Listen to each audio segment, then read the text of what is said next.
Oi pessoal, tudo bem? Eu sou o Gustavo, esse é o canal Redes e Poder no Sistema Internacional e hoje a gente vai falar sobre cosmovisão extremista. Quais são as principais características que elas têm, que mundo que elas constroem na imagética e na sua discursividade e quais são os impactos disso para a gente entender a política internacional. Bom pessoal, como a gente falou ali no começo do vídeo, a intenção da nossa discussão hoje, do nosso debate, é justamente tentar entender um pouquinho melhor como que funciona a forma de ver o mundo de movimentos, indivíduos extremistas, né? Eu acho importante avisar, né, para quem tiver algum problema, né, que aqui a gente vai falar, né, a respeito de fim do mundo, mudanças políticas e tudo mais, mas a gente não vai chegar a falar de nenhum tipo específico de violência, né? A gente quer entender um pouquinho melhor o movimento, né? Inclusive para que a gente possa, de uma forma ou de outra, combater esse tipo de atuação, esse tipo de informação, né?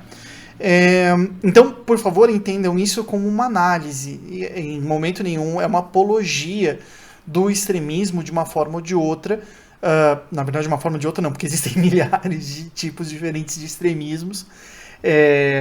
Então, espero que a gente consiga trabalhar. Esse é um de 2 vídeos que a gente vai lançar sobre esse tema, para entender um pouquinho melhor como que funciona a dinâmica do extremismo político e para que a gente possa, de uma forma ou de outra, compreender alguns aspectos importantes que nos ajudem nas análises que a gente possa fazer a respeito disso e a entender, né, sobretudo, a instrumentalização política desses conceitos, né, enquanto discurso, seja da mídia, seja da política, enfim, de diferentes aspectos importantes. Então, hoje a gente vai começar com esse vídeo. Na verdade, normalmente quando eu dou as aulas sobre extremismos políticos, essa era a segunda aula, parte da segunda aula, né? O próximo vídeo que a gente vai falar sobre isso, a gente vai falar sobre os extremismos na política mesmo, né? Ou seja, o que é o extremismo, o que a gente pode considerar como extremismo, quais são os aspectos deles, quais são os tipos de ação que a gente pode compreender, né? Mas eu acho que a gente pode começar de uma forma ou de outra debatendo a partir do contrário aqui, para entender que mundo que é esse mundo que o extremista vive. Que mundo que é esse mundo, de uma forma ou de outra, que demanda dele um esforço tão grande que pode chegar ao esforço de tirar a própria vida, né? E geralmente muitas violências e muita aplicação de exceção para pessoas que não pensam ou não agem de acordo com as normas que esses extremistas tentam estabelecer com relação à sua ou outras sociedades. Então, um dos elementos fundamentais para a gente compreender a ação de grupos extremistas é justamente entender essa forma de ver o mundo que eles têm, o enquadramento que eles acabam utilizando de uma forma ou de outra para construir a visão de mundo deles. A Judith Butler, peraí, vou pegar ali o livro, só um pouquinho. A Judith Butler, ela tem um livro muito interessante a respeito disso, chamado Quadros de Guerra, quando a guerra é passível de luto. Então esse livro aqui, foca, aí, da civilização brasileira, é um livro muito interessante, onde ela vai discutir, principalmente no começo, as diferentes formas de apreensão que a gente tem, né? A discussão dela é a respeito de vidas enlutáveis e vidas não enlutáveis. E é uma discussão muito importante para o momento em que a gente vive. Ou seja, por que algumas vidas merecem que a gente fique de luto e por que a gente realmente fica de luto por algumas pessoas que a gente às vezes nem conhece no cotidiano e outras pessoas acabam morrendo e nós nem damos ideia, a gente nem debate isso não nos afeta de uma forma ou de outra. E por isso que ela fala, por exemplo, né, que os enquadramentos, aqui no livro, né, ela fala que os enquadramentos que atuam para diferenciar as vidas que podemos apreender, compreender, né, inserir dentro do nosso cotidiano, daquelas que não podemos, ou que produzem vidas através de um contínuo de vida, não só organizam a experiência visual, como também geram formas de ser específicas do sujeito. Ela usa o termo ontologia, né, ou seja, a forma de ser e estar no universo. E ela vai trabalhar, então, enfim, as formas como a gente vai enquadrar aquilo que a gente pode ou não pode considerar como uma vida, ou quais vidas podem, de uma forma ou de outra, ser consideradas como vidas que a gente vai sentir a perda, vidas que podem ser machucadas, vidas que são consideradas como vidas interrompidas muito cedo, ou vidas que podem simplesmente não existir. Então, essa ideia do enquadramento, ela é muito importante, não só nos estudos culturais, mas principalmente, sobretudo, nos estudos sobre política. Como que a gente enquadra a questão social do Brasil durante a Covid-19? Como que a gente enquadra a questão econômica durante a Covid-19? Como que a gente enquadra a questão da educação? Vários aspectos, né, várias formas de reconhecimento vão fazer com que haja, não só na nossa realidade, mas nesses movimentos extremistas, um tipo específico de constatação da realidade e de leitura a respeito daquilo que eles devem fazer. O R. Scott Appleby, que é um autor que eu uso muito para explicar essa ideia de fundamentalismo, ele fala o seguinte: os fundamentalistas buscam mudanças políticas e usam às vezes a coerção e a violência em busca dos seus objetivos. Tipicamente, eles competem com instituições e filosofias seculares por recursos e lógicas de lealdade. Então, aí nessa definição a gente tem vários aspectos bem importantes. Eu colocaria dois dessa discussão que eles apresentam. Em primeiro lugar, eles são movimentos que estão focados, por mais que a retórica esteja colocada geralmente no passado, o foco deles é o futuro. É a lógica, como o R. Scott Appleby fala, das mudanças políticas. Né? Ou seja, esses movimentos, em primeiro lugar, buscam uma mudança nas relações sociais. Porque quando a gente fala mudança política, geralmente a gente trata a política como uma política institucional. Os partidos, os governos, né, o poder judiciário, o poder legislativo, etc. Mas nesse caso são as regras mesmas de funcionamento da sociedade. Há, portanto, uma mudança política que esses grupos pretendem, que é, ao contrário do que possa parecer, muito material. Ela diz respeito ao relacionamento entre famílias, ela diz respeito à forma de executar a educação num país, ela diz respeito ao papel das forças armadas ou das forças de segurança, ela diz respeito a quem pode morrer ou não pode morrer. Então essa lógica do funcionamento dos extremismos, por mais que ela seja calcada numa cosmovisão, ela não é uma loucura. Inclusive é ruim quando a gente fala isso.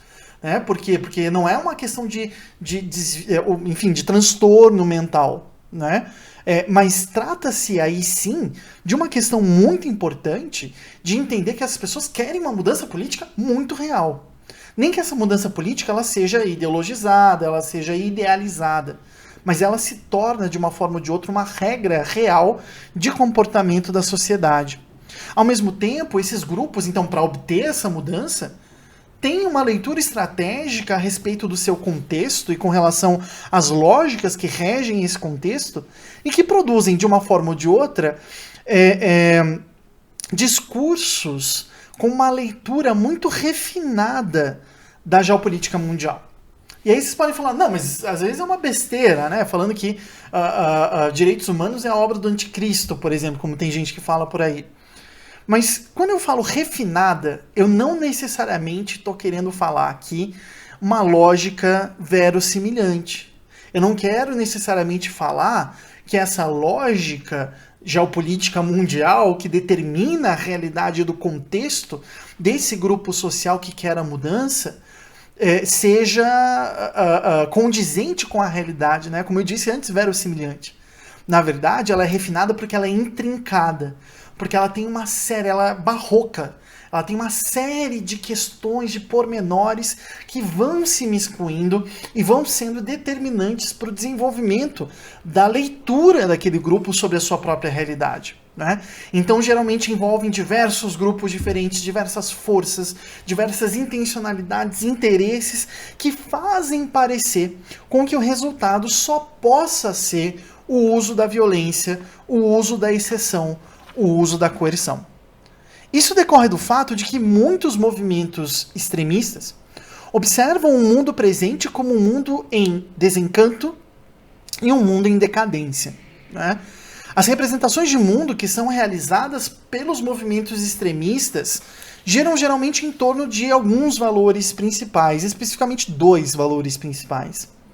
Em primeiro lugar, essa ideia de desencantamento e também a ideia de decadência, ambas derivadas de uma noção ou uma sensação que eles têm de exílio na própria terra, de não serem inseridos numa determinada sociedade, de não fazerem parte da formação da norma do lugar onde vivem, né? E esse lugar, vejam, pode ser em escalas diretas do meu bairro, do meu condomínio, da minha cidade, mas pode ser o mundo onde eu habito, as relações globais tomadas como um todo, né? Esses 2 aspectos, a decadência e o desencanto, eles têm um aspecto muito importante para formar a identidade e para dar para esses grupos um sentimento do real, um sentimento daquilo que seja a verdade para eles numa determinada situação. Então vamos pegar cada um deles para a gente entender um pouquinho melhor. Em primeiro lugar, vamos pegar a decadência. Tá? A decadência é a noção de que o mundo, tal como ele se apresenta hoje em dia, se torna uma representação de todo um jogo de forças que são sempre externas a essa comunidade, a esse grupo, a esse coletivo. Porque mesmo quando a gente fala de extremismos individuais, daquilo que os americanos chamam de lone wolves, de lobos solitários, como nós tivemos aqui no Brasil ataques a escolas, como nós tivemos recentemente ataque a creches, né? Na verdade, essa ação, ela não acaba, ela não deixa de ser uma ação coletiva, porque ela é uma ação realizada contra outras pessoas, inspirada, informada por alguns tipos de discursos muito importantes. Então, quando aconteceu acho que foi no interior de São Paulo, se não me engano, que um piá, né, um moleque entrou na escola com arma e começou a matar todo mundo, uma tragédia que a gente teve, a intenção era estabelecer a validação pela força de uma norma específica, uma norma que se via como uma norma deturpada, uma norma que não deveria acontecer. E aí que essa ideia de lone wolf é uma ideia meio complicada, porque geralmente esses lone wolves, eles deixam cartas, eles deixam manifestos, informações que permitem compreender por onde que foram sendo construídos os principais argumentos que levaram eles a tomar essa decisão. Geralmente girando em torno de forças externas à sua comunidade identificada, mas que vão gerar uma queda no respeito às verdades. Vejam, queda entre aspas, respeito entre aspas e verdades entre aspas também. Porque essa queda é uma queda interpretada, esse respeito é um respeito interpretado, e essas verdades elas não existem, elas são construídas na cabeça dos grupos extremistas. Verdades que em si são selecionadas por aqueles grupos. Então, como elas são especificamente escolhidas, meio que a dedo mesmo, para confirmar uma verdade já pré-existente para esses grupos, elas acabam de uma forma ou de outra fazendo com que tudo sinalize o fim dos tempos. Tudo parece ser um sinal do fim dos tempos, porque eu já vou construir essa ideia de decadência que já vem acontecendo e que, portanto, agora é a hora de agir. Se a gente não agir agora, a gente ou acelera o fim dos tempos, né? A gente vai falar um pouquinho mais disso mais para frente, ou a gente acaba simplesmente tendo mais sinais de algo que a gente já sabia que estava sendo construído. E por isso que o desencantamento é algo muito importante nessa leitura. Né? O que eu estou chamando aqui de desencantamento? Vários sociólogos, principalmente Max Weber, trabalharam essa ideia de desencantamento com relação à natureza, né? A transformação da natureza de um lugar de representatividade para a humanidade, de ação coletiva, né? De divindades e tudo mais, para algo que pode ser usado, para algo que pode ser tecnificado. O desencantamento aqui ocorre mais ou menos dessa mesma forma, né, tornando toda a realidade mundial num jogo de forças.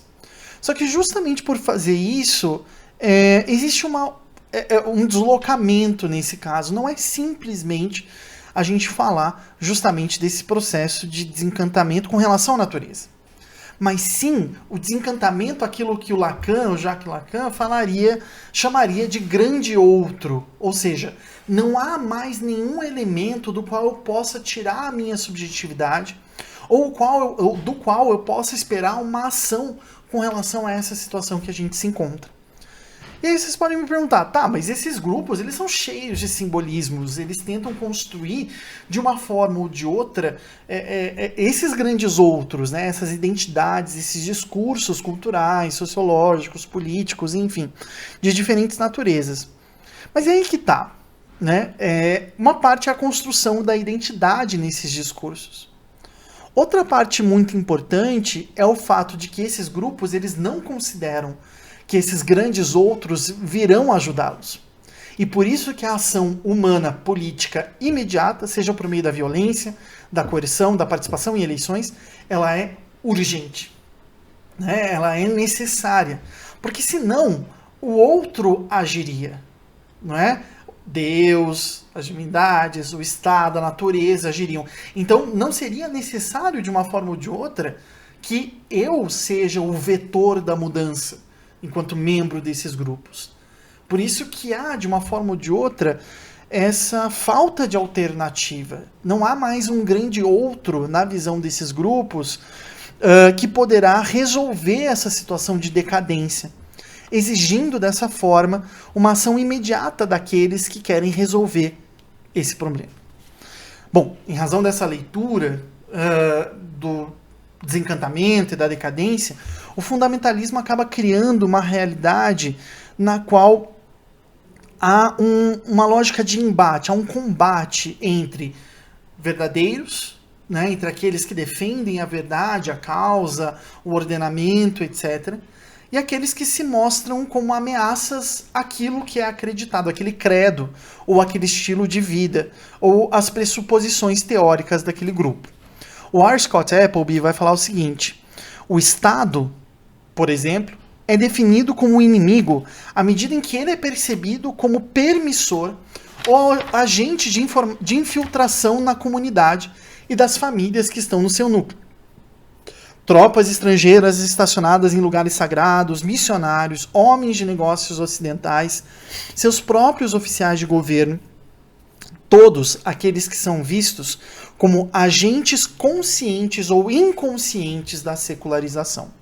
E esse é um aspecto muito importante, porque quando a gente pega vários autores que promovem ideias extremistas, eles vão fazer também esse jogo. Eles vão falar, esse ator ele pode ser consciente, mas ele pode ser também inconsciente. E talvez o inconsciente é pior ainda, porque ele não percebe que ele é um agente da secularização, ou um agente, de uma forma ou de outra, a lógica dessa construção. Portanto, a gente precisa ter, portanto, a necessidade de compreender a criação das figuras-alvo, né, os inimigos da verdade, que devem ou ser eliminados ou neutralizados, né? O R. Scott Appleby acaba usando o termo bête noire, né, que é um termo em francês. Mas a gente tem um termo bem brasileiro para debater isso, que seria o grande Satã. Né? Esses grupos eles acabam elegendo coletiva, ou nem tão coletivamente, um grande Satã, uma besta fera, né, que representa a queda da fortificação das comunidades, tanto internas quanto externas, que acaba sendo definido mais ou menos como um vírus a ser eliminado, né, uma doença a ser contido, inclusive ao conter os seus agentes. Não à toa, há uma leitura muito próxima das reações com relação a pandemias e a questão da Covid. Né? Não pode ter contato. Esses tempos estavam contando no Twitter que quando os professores começam a falar, mesmo sobre experiências históricas importantes para as pessoas compreender, como a União Soviética, que toca no tema do comunismo, existem pessoas que começam a cantar músicas, ou seja, a pessoa não pode nem entrar em contato com aquilo, que vai ficar doente. Percebam que a lógica é a mesma. Aquele documentário que fala muito bem sobre a questão nazista, a Arquitetura da Destruição, apresenta muito bem isso, ou seja, como que a visão extremista está muito pautada numa visão sanitária, de limpeza, né, de melhoria da condição biológica, inclusive, das pessoas a quem elas se dedicam. Mas principalmente, e esse documentário trabalha muito bem isso, trazem uma leitura de milenarismo, ou seja, que essas ações que sejam feitas contra esses grandes satãs, contra essas bestas feras acabam de uma forma ou de outra ajudando numa grande transformação ou na aceleração de uma grande transformação social próxima, após a qual todas as coisas serão diferentes. Por que milenarismo, né? Porque lá no ano 1000, mais ou menos, né, do ano 800 até o ano 1100, mais ou menos, 1200, vários grupos cristãos na Europa acreditavam que em 1000 anos acabaria a profecia, ou se cumpriria a profecia dita para Jesus, que ele voltaria depois de 1000 anos.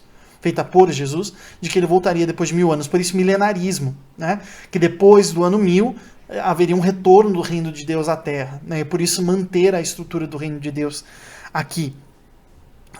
Essa lógica milenarista ela é muito importante para entender esses grupos, né? E como diz o Appleby, vários grupos milenaristas, se não a maioria, afirmam que a atual sociedade e seus governantes é corrupta, injusta ou errada de alguma maneira. Assim, esses grupos acreditam que essa sociedade logo será destruída por uma força poderosa.